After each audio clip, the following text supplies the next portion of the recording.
trained to look for mental health and well-being during the pregnancy. So one of the first questions we ask a woman when we first meet them is, how have you been feeling? Do you have any history of mental health disorders?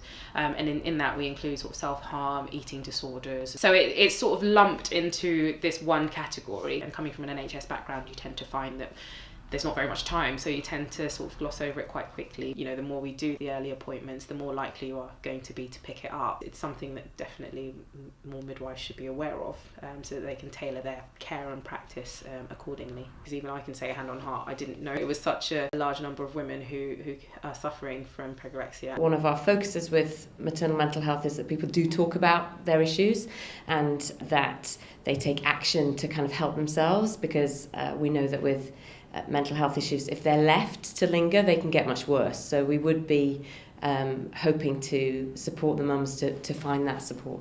To think where, like, busy London hospitals, you're getting about 6,000 births a year, so that's a huge proportion of women who may be suffering from this kind of disorder and may not be able to actually express themselves or tell people for fear of being judged. Now in my private practice, you get to spend a little bit more time with women, and you get to explore it a little bit more when they say, oh yes, well, when I was younger, I had problems with this and controlling my diet and all of that, anorexia, bulimia, and which can obviously transfer into the pregnancy when there's a lot of changes in their weight. They're more at risk of having postnatal depression, problems with bonding with their babies, and these babies as well can have problems later on in life. So it's kind of a knock-on effect, which is why education is really important, and so obviously it's something we should strive to do as midwives. I think it's really important that we are able to dedicate time to these women to explore how they're feeling, and making sure that we have the right connections with the right support networks and groups to actually help these women so that during their pregnancy they stay happy, they stay healthy, and their babies grow well.